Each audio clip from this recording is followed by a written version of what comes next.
Ladies and gentlemen, this is CYBERUK 2023. Welcome back to the second plenary session in conversation with CEO of Oxford Quantum Circuits, Dr. Ilana Wisby, and Director of GCHQ, Sir Jeremy Fleming.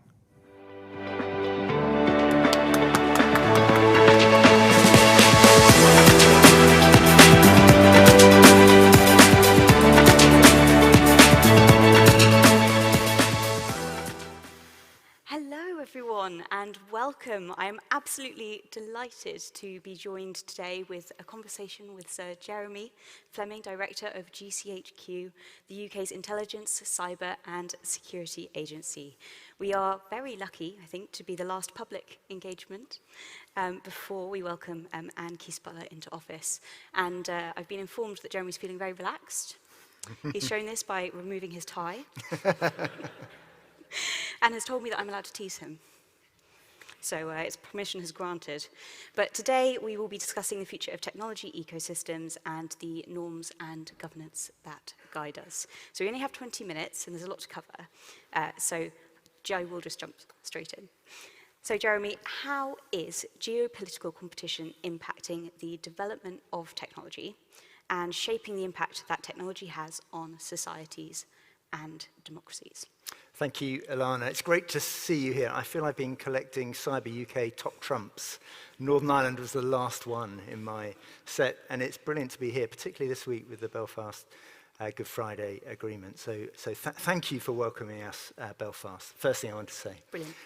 Second thing, of course, geopolitics, cyber, tech have all collided in this most interesting way, particularly in the last 3 years. But I think you can see that over the last decade. If ever they were in separate buckets, they definitely aren't now. And you can see it playing out in all sorts of ways. I think at the state level, it's very clear.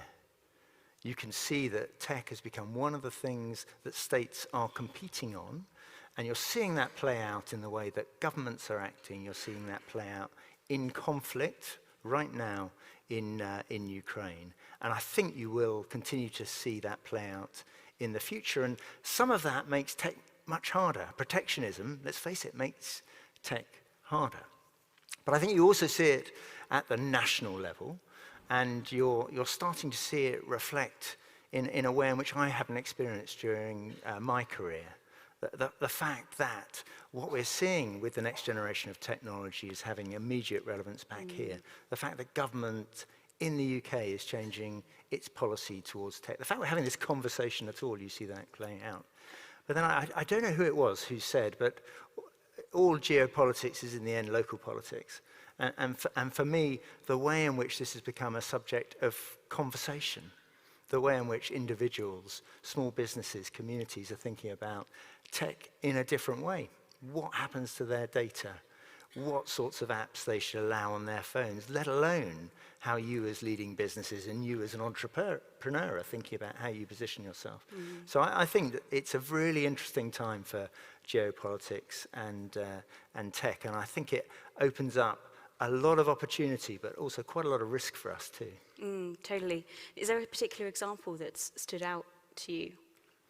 Well, I bear some of the scars of some of the debates, sure, yeah. I might say, in the last 6 years. If you see the way in which the 5G debate developed, for example, if you see the way in which some of the conversations have gone around the Internet of Things, around smart cities, around next generation comms, and you're starting to see some of the things we're talking about on AI. I know we'll come to this later on. I think there are lots of examples here where you can't just look at the tech in isolation. But I guess there's something about the opportunities that come from this too. I think this is a moment when, because tech is geopolitics and vice versa, then we need to have a really, really developed debate about what that means for what we want to build into those technologies, what it means for us in terms of our citizenship here in the UK, or our contribution to international partnerships, multilateral partnerships. So I really think there are opportunities that come from that and a more developed conversation. And ultimately, a lot of this comes down to trust. It's a really difficult thing to describe, a hard thing for us to define, but we all know what it is when we see it, and we need to be able to trust our technology. Brilliant.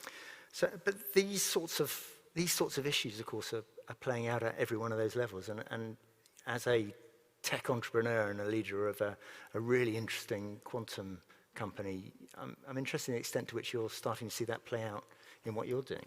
Yeah, you definitely see it playing out in quite a number of different themes. Of course, we are originally a spin out from the University of Oxford, and you have the standard kind of scale, I think, perspective for one, which is, the David versus Goliath is the same kind of argument over and over. And you see that taking effect within quantum. Companies like us going head to head with people like IBM, like Google, and we're doing a pretty good job with that. So I think that's one perspective. The technology adoption piece, of course, as well. So innovation being absolutely fundamental. There's core IP. The UK is really, really good at this as well. We've got phenomenal IP, and how that innovation then translates across into industry. And it's happening at a pace that's faster than ever before. I'm sure you're seeing this, and how we need to think about how that then translates across into policy, how we can keep up, how we can make sure that we are protected across the future with that kind of rate of development and change in an area that we've never seen before. And with quantum, it's so revolutionary that you can't really picture what that landscape fully looks like. So I think that's one big challenge there. And then there's this collaboration piece. We're seeing more and more international kind of cooperation, where you've got to balance the amount of collaboration, because new industries and very pioneering technology cannot be developed in isolation. But there is still really deep-rooted competition, both at the kind of private company level. Of course, we all want to win. It's going to be incredibly lucrative. But also, there's definitely 100% an angle of geopolitical and nationalism within this type of space already. So I call it quantum nationalism, where pretty much every single government has a quantum strategy now and is putting a huge amount of funding into this space so it can secure competitive advantage. Of course, America has put a huge amount in, China's put a huge amount in. You also then get very interesting situations where different states might, for example, create shell companies and try to invest in certain companies. You see this stuff happening. And I think it is just a really, really interesting role for government to then play, and for different industries to then play. Government also as a customer, we're seeing that, which is brilliant. We're seeing government leadership through direct investment. We're seeing things like ARIA being set up, the Breakthrough Fund, or both investors or Breakthrough Fund investor in OQC, but also things like the NSI Act as well, which of course is really important for making sure that we're protecting our future tech. And for me, that means that everyone in this room needs to have their finger on the pulse of what's happening in geopolitics. I know you all get that, but it does resonate in a very different way, particularly in this tech space at the moment. Yeah, I think you just have to look at the recent news to recognise that and the full impact, and not to be naive to the impact that that's going to have on the future of society and the future of potential democracy as well, and the impact it can have on simply what's in our pockets. I think it'd be fascinating for me to hear the same kind of question back in reverse to you. How have you seen your relationships with the private sector change during your past few years?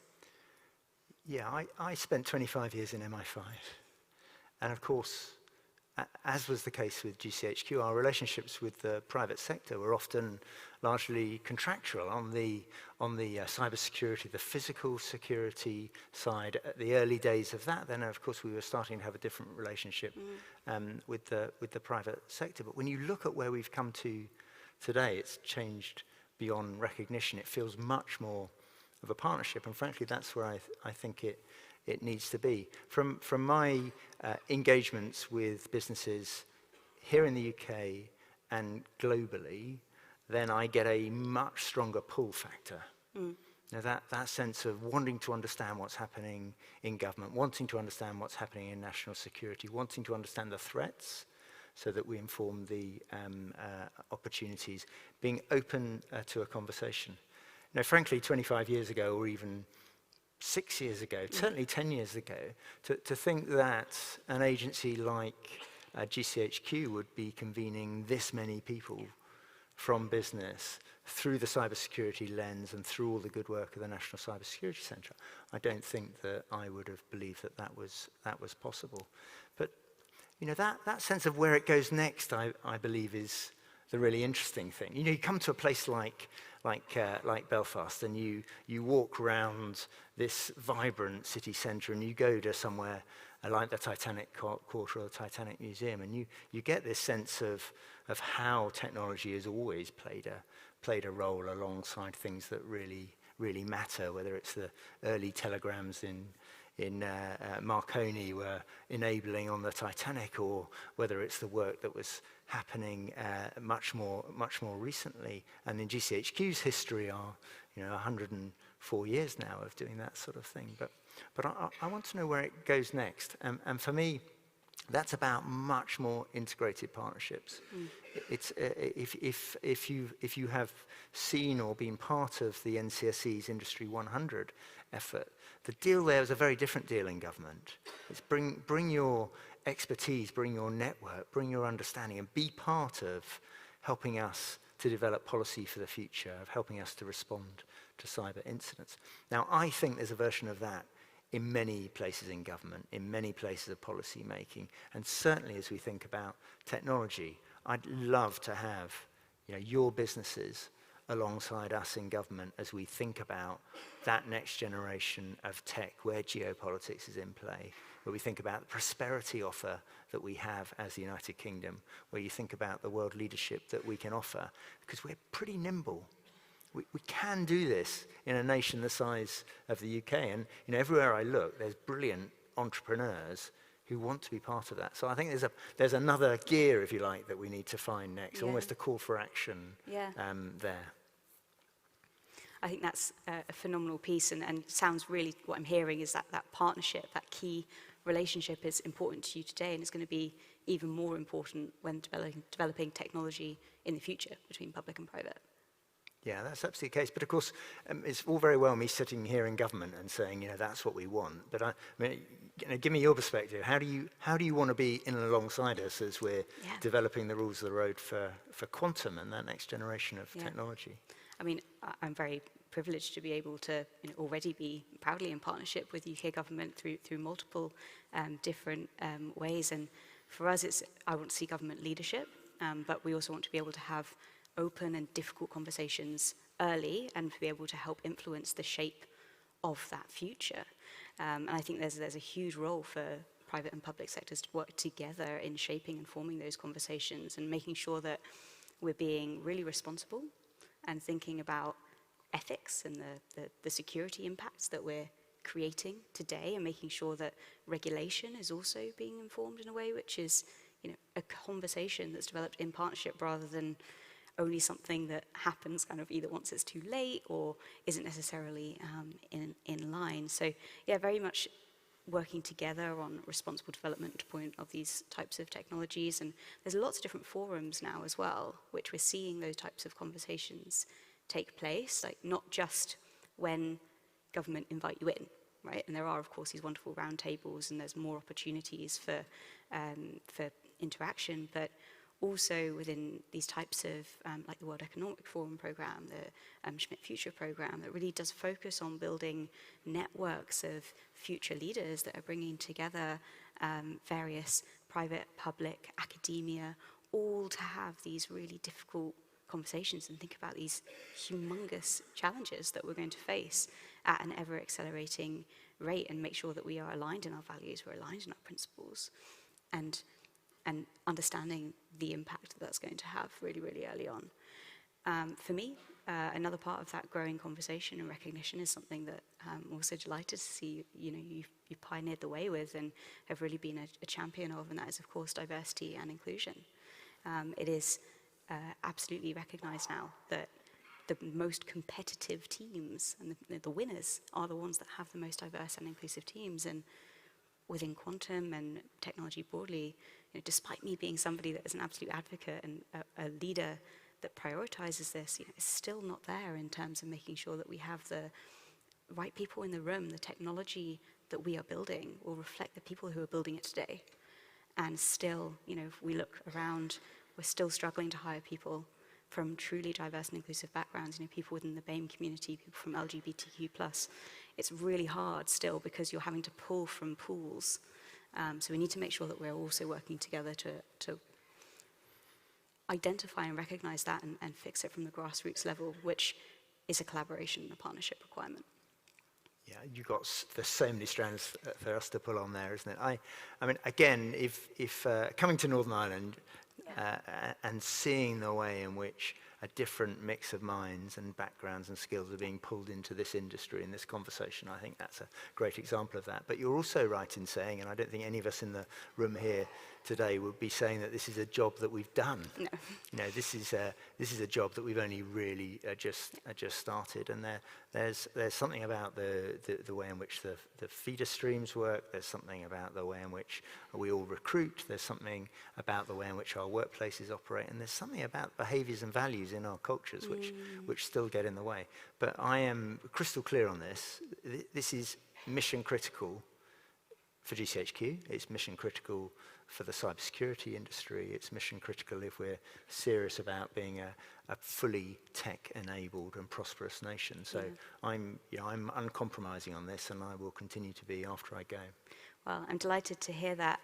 And this is one aspect of values, but we've also got kind of democratic values. And how do you think they might be shaping the way we design and use technology? And what extent do you think those values actually get shaped by technology as well? Like, we can control what's in our sphere of control, but we're operating in a broader ecosystem. Yeah, I think we've been able to take this for granted for much of the last 75 years, the post-war period. Technology developed in Western liberal democratic countries have driven our growth. They've driven our prosperity. We've taken that leadership for granted, and of course now it's being challenged in many ways. But it's not just the fact that we have new kids on the block, no longer kids. We have new lumbering monsters out there who are taking some of our tech leadership. It's the fact that a whole range of new technologies are arriving at the same time, which are creating a wave of change, of transformation, where the traditional ways of understanding what's gone into them, how they've built, how they've been secured, are all in question. So we've got two things happening at once, if you like. You've got the arrival of new peer powers to the United States, and of course I'm talking about China here, that is using technology in some ways that offend us, that don't accord with our values, that we don't think are being operated in a way that we can tolerate, or indeed should be tolerated, full stop. And then you've got the next generation of technologies which the traditional ways of humans checking them just don't work. We're into an era of machine-on-machine assurance and compliance. We're into an era where we have to be much clearer about the values that we will tolerate. And a bit of that, of course, is where standards and regulation goes. A bit of it where the multilateral and multinational conversation goes. But a lot of it, again, happens in this room, and it's happening in technology businesses all over the land. How serious are we about building values into what we're doing? Yeah. How would we know when it gets out there that it is the right thing? Now, in saying that, I know this is a fraught conversation. It is really difficult to define values, certainly ubiquitous values. But I think at the top level, we can be really clear what we expect, what we want to be able to understand, how we want these technologies to be assured. And in this particular context, then how we want to design in security with the next generation of technologies. But, those values I've heard you talk about this a lot, and I know that you think deeply about value-driven leadership. So that aspect of, it's your responsibility as much as my responsibility. Are we clear enough on the values that we want built into the next generation of quantum? Well, if you're talking to me, then I certainly am. And, at OQC, we lead with love, and love is core to one of our values. which many of you will be looking at me like, love, like how is that going to integrate with cybersecurity? But I promise you, it absolutely does. We have to do the right and difficult thing. And I think it's actually a statement of ethical intent. You know, we are building a brighter future for all, enabled by quantum, and we lead through love, not through fear. And it's actually ethical if we know that other nation states are, for example, developing this type of technology not to do this. So there's lots and lots of deep conversations to be had around that. But you know, for me, as a leader of a quantum computing company, it's an absolute topic of absolute responsibility. And it is one that where we look at other future rising leaders in this space, broadly, I think we are aligned within this network. But there's a huge amount that, of course, we don't know about what's going on. We're running short on time, so what I'm going to do is ask if it's okay to just reflect for a moment on the last 6 years that you've had and how you've led GCHQ, and what are the most significant and interesting challenges for you that you feel the agency has dealt with? Yeah, I've been reflecting on if I knew what I know now. It's one of those moments, isn't it? And of course, the answer to that question is, of course, I would still grab it with both hands. But leading an institution like GCHQ is a massive privilege. But I think if anyone here today were to reflect on the last 6 years, then we would think it's been a momentous period. The pandemic, for us in the national security sector, coming back from Afghanistan, we've got a war in Europe. You've had quite a few bosses as well. I've had quite a few bosses. Don't ask me to name them, that would be disastrous. But I've had quite a few bosses. But of course, one thing that I would reflect from that period of time is the role and shape of what we do in national security has changed beyond recognition. And part of that's today. I mean, this is the National Cyber Security Centre's flagship conference for the United Kingdom. The National Cyber Security Centre, I don't take credit for dreaming it up, but it has implemented in that time. We've created the National Cyber Force, and we've taken, I think, really strong steps to make what we do open and transparent, to have a public conversation so that what we do is trusted. So I do reflect with, if you allow me, with a little bit of pride on those 6 years. But I also think there's a load to do. And personally, I move on. You feel an element of stewardship when you're in these roles. I move on and hand over to Anne, and of course wish her very, very best for the future. I know she'll be brilliant. I'm sure that she'll sit here in 5 or 6 years' time and be saying the same thing. It'll be a momentous period. One thing for this community, cyber security, cyber will only be more important during this period. And what you do as a community in the UK to keep the UK at the forefront of all of this, right in every corner of the United Kingdom, starting here in Northern Ireland, but in every corner of the United Kingdom, it's really going to matter to our future prosperity and our security. So I wish you well. Brilliant. Well, thank you so much for those fascinating insights. If I may, I would love to take this opportunity, not just on behalf of the audience that is here today, but also those that are online, and actually on behalf of the nation, for a huge opportunity to say thank you. Thank you for everything that you've done and how you have so brilliantly served. Thank you.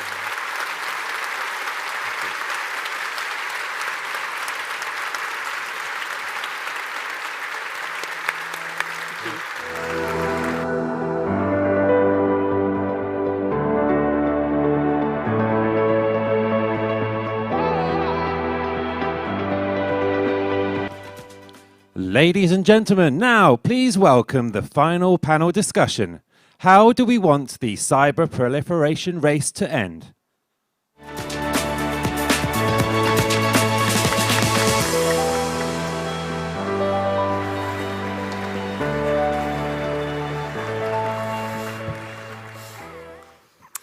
The proliferation of commercial cyber tools and services for surveillance is already lowering the barrier to entry for both states and non-state actors. It's transforming the threats that both individuals and organizations face in cyberspace, and it's almost certainly resulting in the targeting of thousands of individuals every year. Demand will grow, The sector will grow, and we'll see the diversification of both the products and the services that are on offer. That's what NCSC are warning in a product that we've issued today. Good afternoon. I'm Jonathan Ellison, and I'm the Director for National Resilience and Future Technology here at the NCSC. And I am hosting today's panel looking at how the future of the cyber proliferation race will go. I'm delighted to be joined today by 3 experts in this field, 3 diverse perspectives to showcase here at Cyber UK in Belfast. Winona de Sombra is a non-resident fellow with the Atlantic Council Cyber Statecraft Initiative, a former threat analyst and now a law candidate at Harvard Kennedy School and Georgetown Law. Shane Huntley is a senior director at Google. He leads their threat analysis group, targeting both serious and government-backed cyber threats to both Google and their users. And Katie Mazouris is the founder and CEO of Luta Security. She has more than 20 years of professional security experience and serves in 3 advisory roles to the US government. I'm going to ask the panel to just help set the scene first, the scale of the problem, who is at risk, the trajectory. And then we'll explore in a bit more detail, is it all bad, and what can we do to tackle this problem? So Winona, can you please just help us first set the scene, understanding what really is, how much of a problem is this, and who is at risk? Sure, and thank you, Jonathan, so much for having us here. So to lay some groundwork, there are primarily 4 things that you need to conduct a cyber operation. You need initial access, so that could be phishing kit or 0-day, a payload to actually put on your target's machine, infrastructure, so servers that need to talk to the payload, exfiltrate whatever data, and then finally someone who actually knows how to put all of these pieces together to conduct the operation. These capabilities are expensive to build, especially if you're doing them as a government in-house, and they have a shorter shelf life than one would think. There are plenty of people that leave government service to go into the private sector. There are plenty of 0 days that are found in the wild and get patched. And so now, with the rise of private sector actors that are able to create and sell one or more of these capabilities, oftentimes in conjunction with one another, you see a real lowering of the bar for government entry into this space, where governments who previously could not create these capabilities in-house with enough money can simply purchase the ability to do so. And so it's a great question of who should be worried.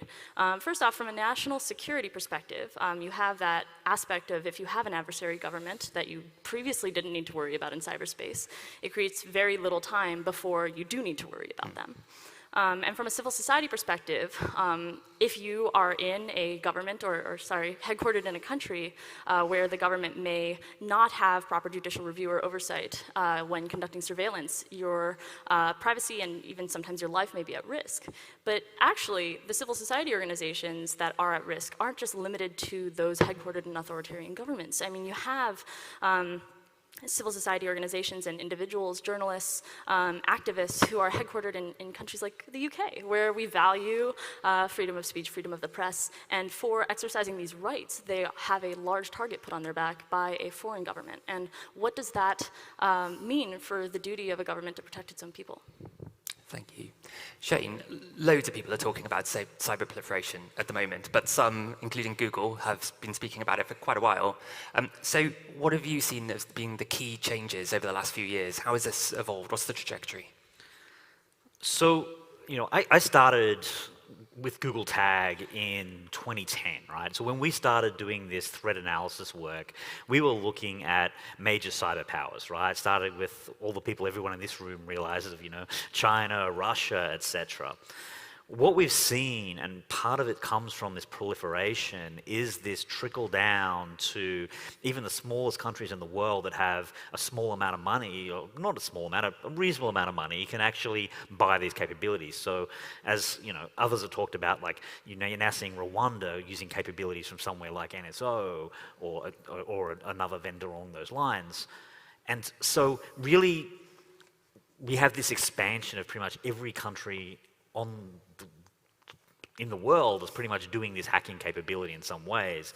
Some are building it themselves, and that's becoming easier and easier, but many are actually now able to buy this. And not only are they buying sort of basic level capabilities, what we've seen is like the kind of top end holy grail of vulnerabilities, the zero-click exploit against every iPhone on the planet, as my Project Zero colleagues sort of analyzed with the forced entry exploit, has been available for sale and used. And that's a really scary world where, you know, any individual pretty much can be targeted by any repressive government or government without a good democracy rights or human rights record is able to fully take over devices. And that's the world we're starting to live in, which is, I think, a very dangerous world.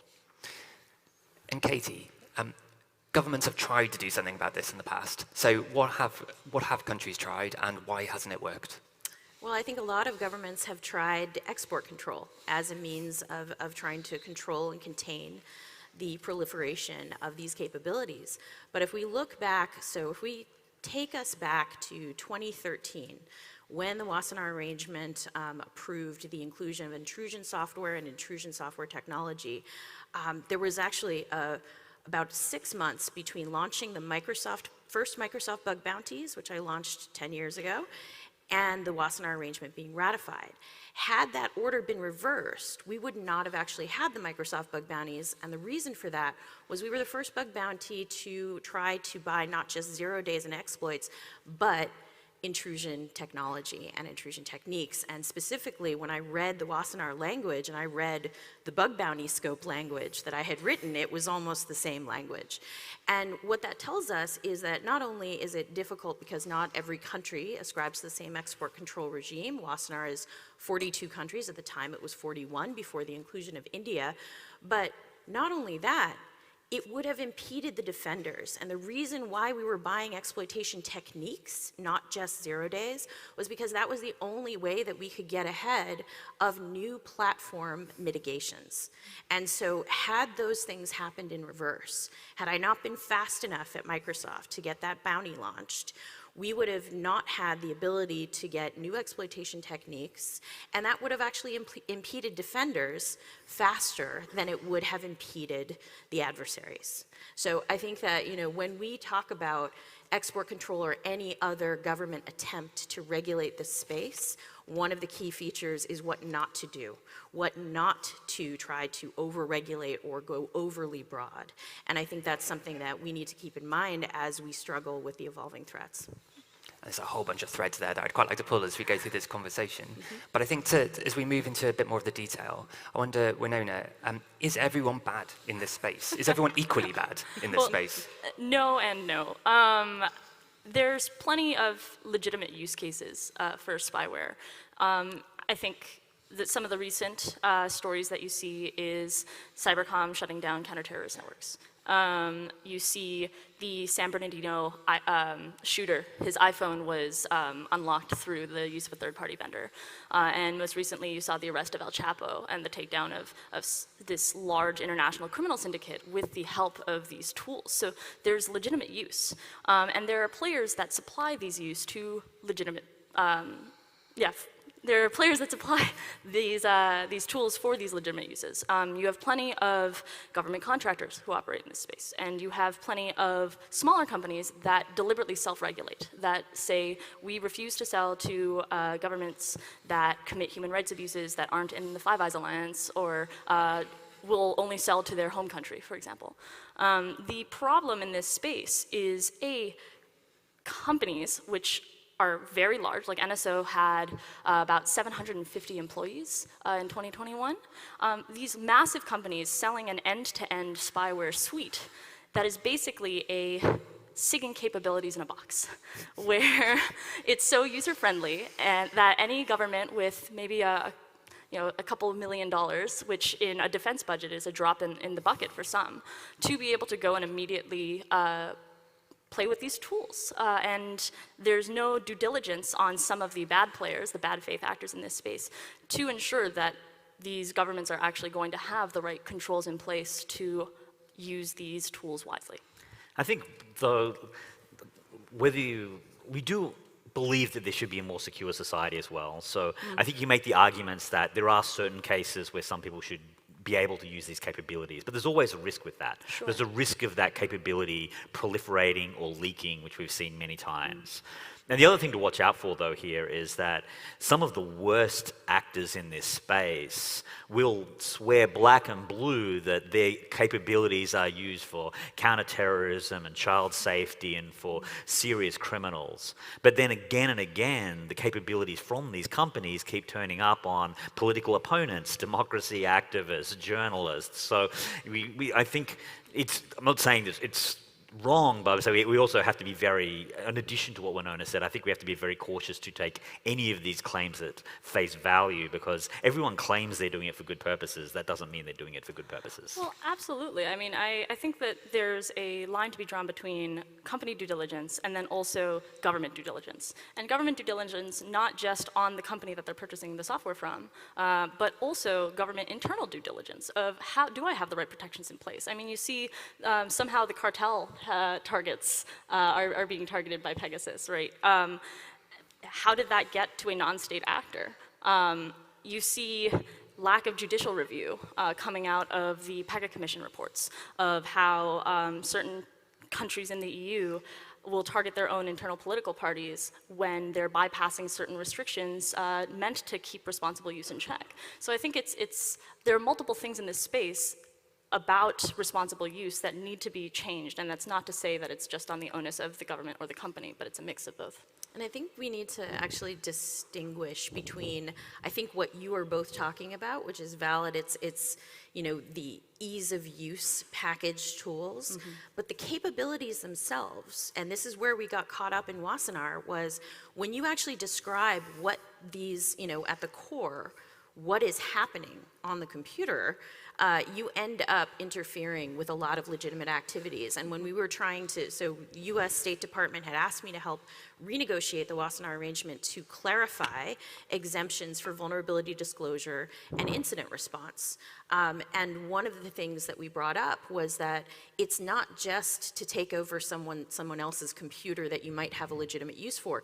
Sometimes it's to take over computers that someone took over from you, and you need to, we called it pwn to re-own, where you had to take control back. And so you're using these offensive capabilities completely legitimately in your own organization or for your customers, and then the complexities there, when you break it down to its atomic level of what is actually happening, you end up catching so much more legitimate computing activity than you intend to. We talked a bit about responsible behavior by governments in particular there. But I just want to pull a thread. You talked about bug bounties earlier on. To what extent do you think bug bounties have fueled this market? To what extent do you think they've made it worse? So a while back, we did a study on the vulnerability economy and exploit market, and we characterized the buyers in essentially three categories. There was offense, defense, and mixed use. The offense market, which is essentially what we're talking about here, has legitimate, decent buyers who are using things for ostensibly good purposes, and it also has folks who are buying things to do harm. But they're both buying those vulnerabilities and exploits to use them. They intend to use them. And then there's the defense market, which is where bug bounty lives. And a lot of folks think, well, the cure to this problem and this imbalance is you just have to raise the bug bounty prices, outbid the offense market, or the black market as they say, but it's the offense market. That is patently never going to work, and apparently nobody in the last 10 years who've been raising prices in bug bounty have gotten that memo. And what the problem there, and I'm looking at you, Apple, where are you? The problem here is that what you will eventually do, if you are trying to outbid the offense market on the defense side, you will erode your cybersecurity workforce pipeline in the end.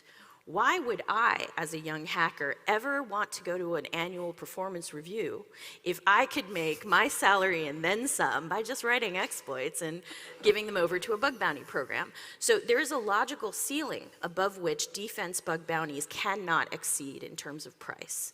And that is just a fact of economics that apparently some folks have missed a memo there. So where have we gone wrong and how have bug bounties made it worse? Well, they've confused what marketplace they're really in and what are their ultimate goals. It's not to buy the bugs after the fact. That's supposed to catch what's left over. They are really meant to be investing in the full life cycle of secure product development, secure design, et cetera, and actually trying to build that pipeline of people who are capable of finding those issues, but working in-house and preventing them. So yes, we've made some terrible mistakes in the last 10 years in bug bounty. But I think the economics of this is super important, as you say. And yeah, I don't think we can agree, we can't compete totally on price.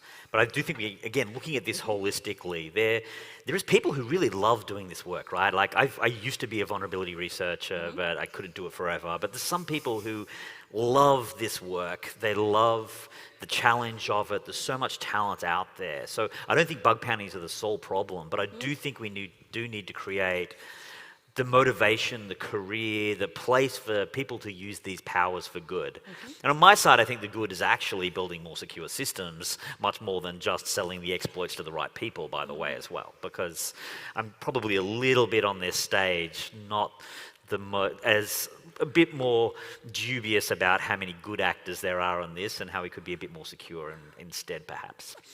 Well, we can agree to disagree, but I think that one of the things that you say just said is really rings true, Shane, about how when we're thinking about the talent market out there, a lot of these skills are, we like to say the regular term dual use, right? A lot of these vulnerability researchers can do just as much good in the technology industry writ large, doing ostensibly defensive skills and jobs. And Google has Project Zero and others who have amazing skills at finding exploits, but then we use those skills to how do we actually make these exploits go away in general in Chrome and all our other products. So I think there is, and I try to sell this, that there is actually an exciting career in not just finding the next exploit against the platform, but actually coming to work for us in the platforms and make it so other people can't find the exploits in the first place. Perhaps we can touch a little bit on international cooperation in this space, because there's a lot going on at the moment, a lot in the media. So the most recent one being the Summit for Democracy. So an international summit organized by the US focusing on strengthening democracy, defending against authoritarianism, and promoting respect for human rights. And it announced a joint statement between 11 nations who agreed to do more in this space. The UK recently agreed some joint work with the French government in this space as well. So there's lots of stuff going on internationally. Katie, in the start, you talked about advising governments on what not to do. So I'm interested just to pull on that a little bit. So what shouldn't we be doing in this space, right? If you're advising the UK or the US with all of these new initiatives going on, what shouldn't we be doing?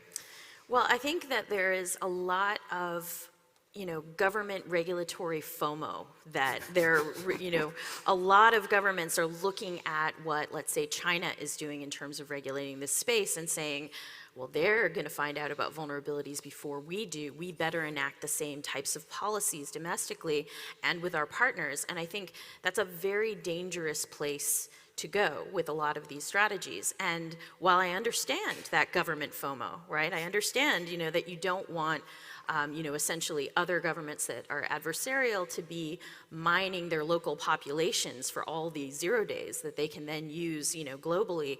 But you do have to keep in mind that there are reasons why we don't, generally in our industry, don't like backdooring encryption. We also shouldn't be backdooring vulnerability disclosure. And that's, in terms of what China is doing in that space, that is effectively what they're doing. They're breaking the norms of disclosure to try to learn about vulnerabilities sooner than anyone else.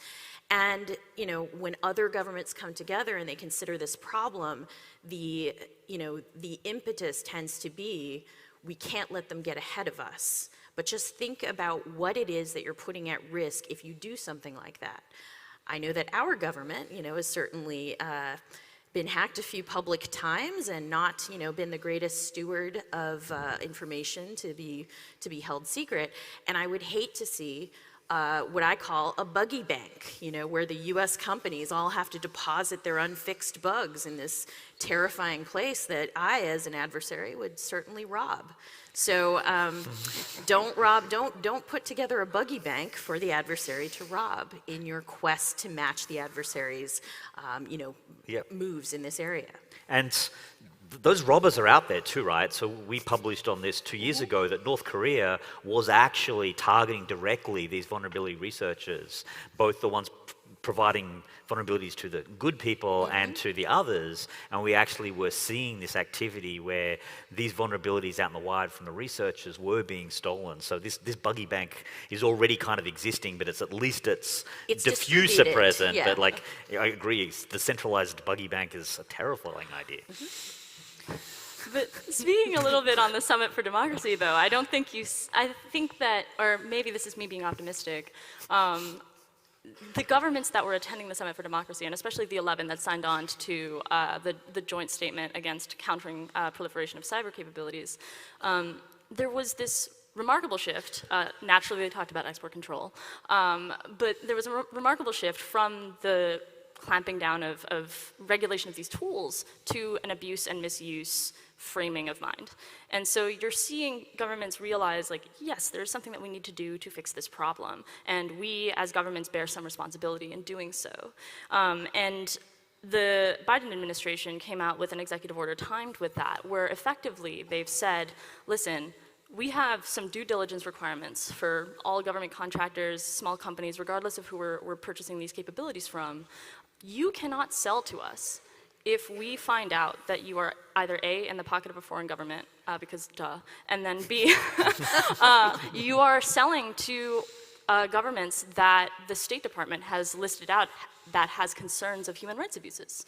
And so limiting your domestic supply like that is a strong move that the United States has made, where they've said, listen, we could do a buggy bank. We could try and hoard all of these capabilities as much as we can. But ultimately, they've drawn a line in the sand that actually respects Western democratic values in a way that is quite powerful. And I really hope that other governments do the same.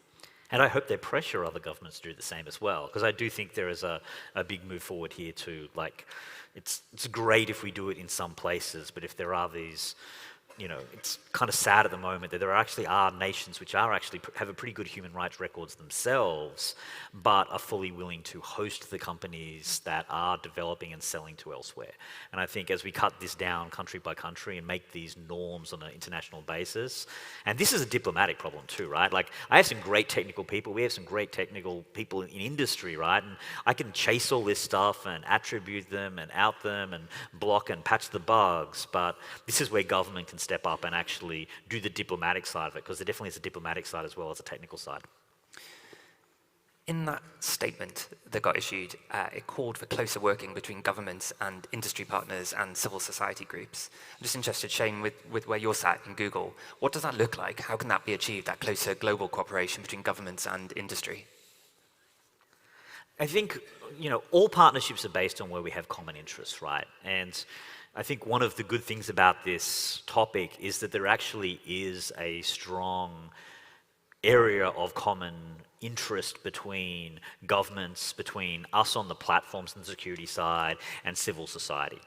And while we may agree to disagree on certain things around the margins, I think that none of us want the state where every minor actor is running around with kind of complete capabilities against all of the technology that we're building our society on.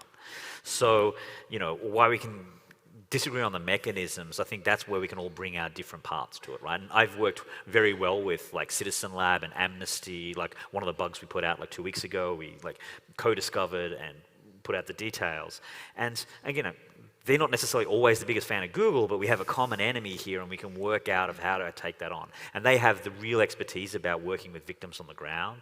Governments have their ability to shape the space and in the policy, and it's the technical resources and the ability to build more secure platforms that come from us on the platform side. And I think if we combine that and limit our collaboration to where it works, I think that's very powerful. And one thing I would add, from my time at Microsoft, also, another mega corporation in tech that works with governments and other groups, is that governments, by nature, should not have the telemetry that is available to private companies in the private company space. That is, to me, that would be an overstep of, governments being able to requisition, your telemetry or commandeer it. So I think that those partnerships between global companies that have telemetry that exceeds government capabilities, that's a key area of partnership where I think, ourselves and our partners, should be looking to enhance those relationships.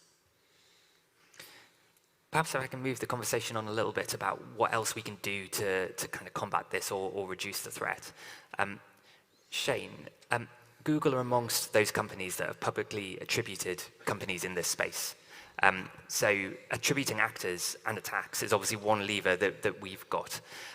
How important do you think that attribution is, and what can and should others do with that attribution? So, attribution is always a complex topic in threat intel, and sometimes it matters, sometimes it doesn't.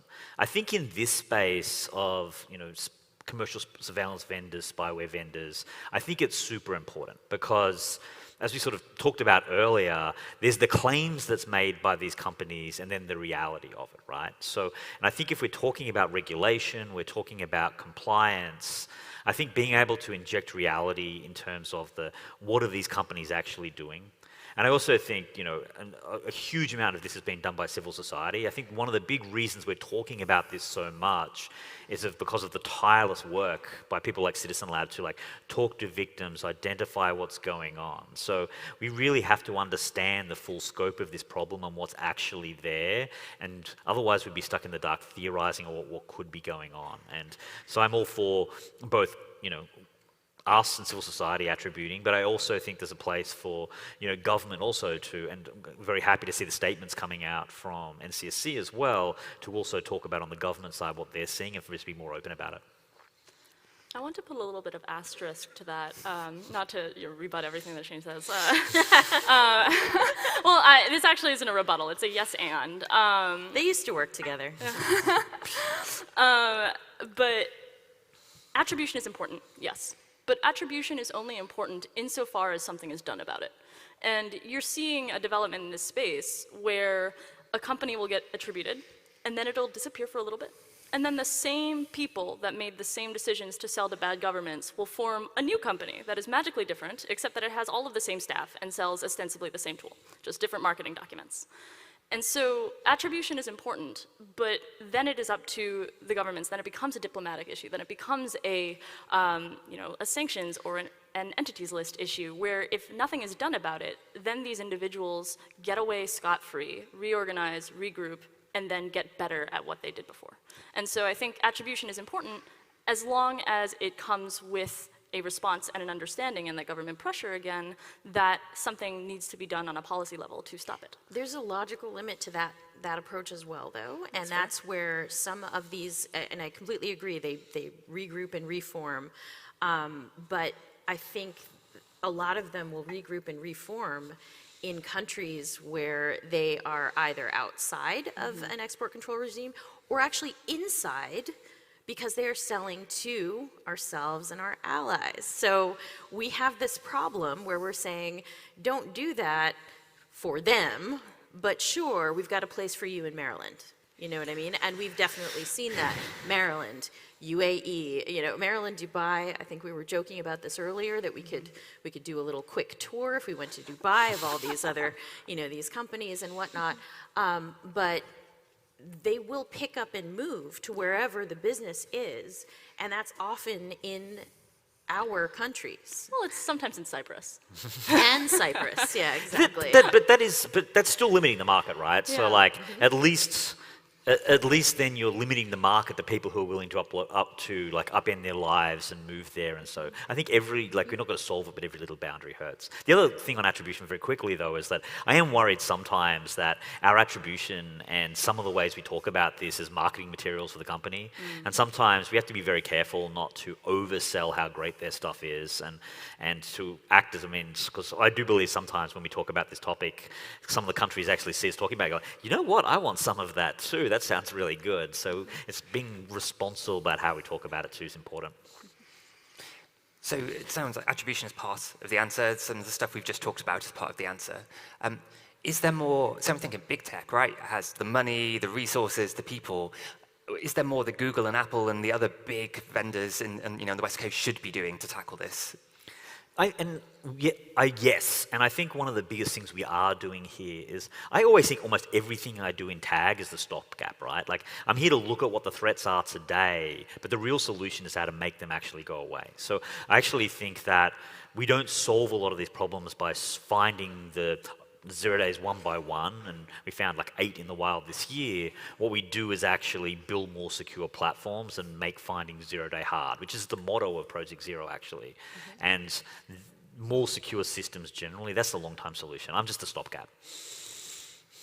No, and that was honestly what sparked my previous research on the vulnerability economy and exploit market and looking at the offense versus defense, and the question, is price the most viable lever for tipping the scales, tipping the balance in favor of defense?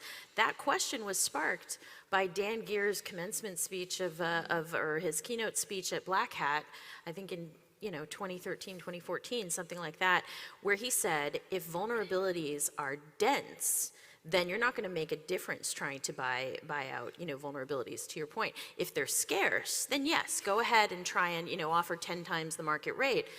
But he knew for a fact, he was almost doing Socratic method. He knew vulnerabilities are dense across much of the industry, and companies that have been at it for a long time, like Google, trying to secure from the beginning of design phase and everything and doing proper threat modeling, I would call them, among the security 0.1%. There are very few organizations, even large ones, that have actually taken this holistic approach. A lot of them are just kind of tacking on more to their risk mitigation at the back end, but they are not investing in all of the work that it takes to try to make vulnerabilities scarce. We're rapidly running out of time, but what I want to do is to give each of you the chance to kind of land one key message for governments, right? Loads of governments at Cyber UK, lots of quite senior reps from different cyber agencies and national security apparatus. If you want to land one thing with them that you want them to do or don't want them to do, to go back to your points about what you don't want them to do, what would that be? And then also, are you optimistic or pessimistic about how this will go over the next few years? Do you want to start? Shane, I'm going to come to you first. Sure. So I'd say, this is like, the big point, I think, is that I do think governments have to really weigh what they want in terms of security in the future and balancing their offensive and defensive capabilities. As we sort of come across in this panel, it's a complex trade-off, but there's a lot of downstream, and I do worry sometimes that generally we're underestimating the risks of some of our offensive capabilities and think, oh, we'll be fine, we'll never leak our exploits, they'll never get stolen by someone else, and we have to worry about those risks a little bit more. Pessimistic, I think short term I'm pessimistic because I don't think this is going to turn around, and we're already seeing a lot of activity, and I don't necessarily think we've peaked out here. I think longer term I'm actually more optimistic because I do think there's some really exciting things happening at the moment in terms of building secure systems, pointer tagging, just actually really getting to secure by design, and people care about it. So I think once we hopefully get over the hump, things will look better in the future. Katie? I think that the capabilities we're all talking about here, again, for exploitation, what is the end goal of that exploitation? And I think if governments are to take something away from this, it's to examine their own use and their own growing proliferation of surveillance capabilities, because I think that is actually a lot of what we're afraid of. It's not that you popped my phone, it's that you can now use my phone to track me, to watch me, to listen to me. And various governments, allied and partnered or not, are growing the surveillance capabilities, and I think that is something that we need to take a serious look at and check. It is not about the proliferation of exploitation techniques, it's the proliferation of surveillance that I think we need to pay a lot more attention to. Am I optimistic or pessimistic? I'm realistic, and I tend to view this as a system dynamics problem. We are not in a static environment. When we talk about threats evolving, they're evolving in a continuous refinement of defensive and offensive capabilities. And so we just need to pay attention as to where we are in this continuum. Winona. I think I just want to close this out. Definitely foot-stomping both of those points about secure by design and surveillance. But to close out and say, hackers are people too, which I know is maybe denotes my optimism. But fundamentally, when we're regulating this space, it's not the tools that we're regulating, it's the people. It's the bad business decisions and the irresponsible choices that top-level decision makers of these offensive firms are making deliberately or claiming ignorance. And that these tools are therefore getting in the hands of bad end use. And so similarly to how when we think about how do we regulate these bad business decisions, we should also think about what do these hackers that are working in these places want? And not all vulnerability research is bad. The tools and the skills are dual use such that you can hire someone out of these firms to do an ostensibly defensive job. And I think that treating this problem as a people problem rather than a technology problem allows you far more nuance when it comes to your policy building that I think is really needed for a space like this. Thank you. I think that effectively concludes our time. We started talking about the kind of transformation in the risk and the threat, and I think we concluded with there's a whole set of things that we need to be doing across industry, across government, across civil society. There's no easy answer, but by working together, there's a degree of optimism that eventually we might be able to do something about this. I wanted to thank our panel, Winona, Shane, and Katie, for their contribution today, for this great discussion, and for all of you watching in the auditorium and on YouTube. So thank you very much indeed. Thank you.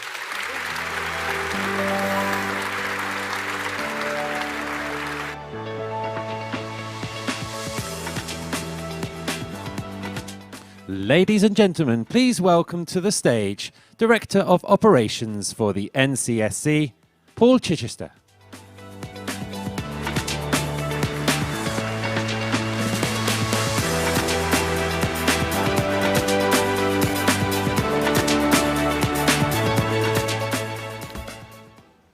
Good afternoon. I hope you've all had a fantastic day.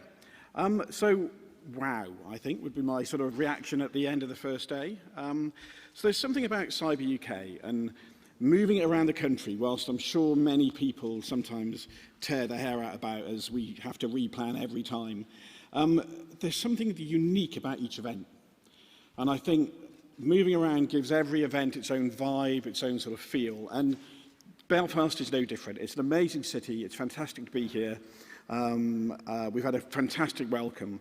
And I think there is, again, I feel a really sort of unique vibe and a sort of sense of community here that's been different from before. So I hope you felt that too, and I hope you're getting a sort of huge amount of benefit from the event so far. So what have we sort of seen or heard on day one? Well, great to sort of hear from Lindy at the start and give her a very sort of passionate view about both being from Northern Ireland, but also how we see the NCSC playing its role in continuing to make the UK the safest place to live and work online. And really setting the scene for today and really looking to the future. That's sort of a key theme that's come out, and again, from the panel that we've just had as well. We had some great insights from Oliver Dowden, our Minister and Chancellor of the Duchy of Lancaster, and again, sort of, telling us about some new threats that we've been announcing today, talking about proliferation, again, a theme that we've just heard about, and really giving, again, sort of great sort of personal leadership in this space, which we're hugely grateful for his support. We've had some amazing panels, kicked off by Lindy and a great cast list. I think that the main thing I took away from that was we need to make sure we find, for those who are here, we'll note that we need to find David Coe a karaoke bar in Belfast at some point this afternoon. So if anybody this evening, somebody knows of one, please let us know. The best part, I think, for me, though, of CyberUK, as well as the amazing sort of elements that we've had in this room, is the diversity of content, both in terms of the depth of that content and the breadth of it. And the one thing I've sort of reflected on when we were building the programme is just how every time the content expands in terms of its both depth but also breadth of topics that we're covering. And talking about things that perhaps, 5 years ago we would never have thought about bringing to an event like this. And that's what makes, for me, CyberUK quite unique. Hopefully you've been able to also get to all the other elements of the event. So already we've had some fantastic streams.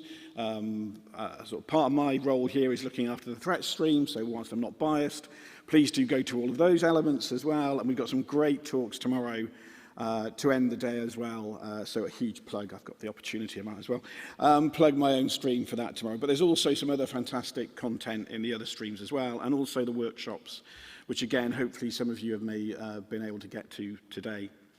As I say, tech masterclasses have been, again, really interesting topics, and I've been trying to sort of duck in sort of bite size of all the events and hear some of that. So again, do look at all the other elements, the spotlight stage, all those different elements tomorrow if you haven't had a chance to catch up.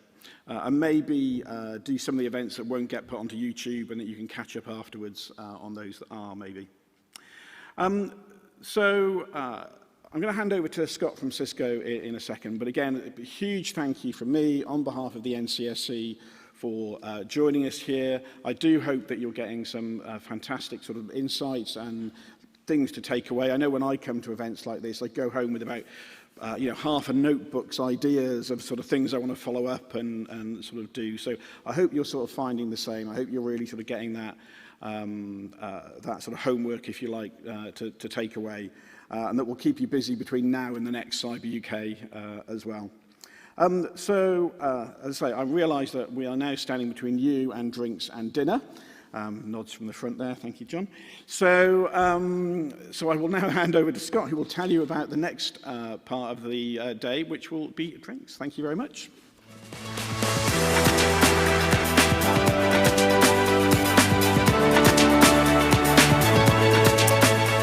Gosh, I got the easiest bit of the day, which is announcing the drinks, which is fantastic. Can't get that wrong. Can't get that wrong. But just wanted to thank everybody for today. Coming from, very lucky to lead Cisco's UK and Ireland practice for cybersecurity. Spent a lot of time training. I think we've heard today from a smorgasbord of different international speakers how important it is for the people side of things. Talked a lot about soft skills, talked a lot about the emotional intelligence of bringing a lot of these platforms together. I don't know if this analogy will work, but I like to say that cybersecurity is a little bit like salt in your diet. You can, of course, have too little, but you can conversely have too much salt in your diet also. And I think that what we tend to do in this industry is we throw a lot of products and services at our customers and various different agencies. So more and more, we're trying to look at a platform play of how we bring a lot of these things together to be interoperable. The problems we see is where you have a broad attack surface. So whatever we can do to try to retract and close that attack surface is good for everybody and will help us all sleep at night a little bit better. So that is my allotted time. Really, really appreciate it. Please join us all on level 1. I think the drinks are free, which is not easy for us Yorkshiremen. But please do enjoy, and we'll look forward to another day tomorrow, day 2, with lots of great speeches and talks. Thank you very much, everyone.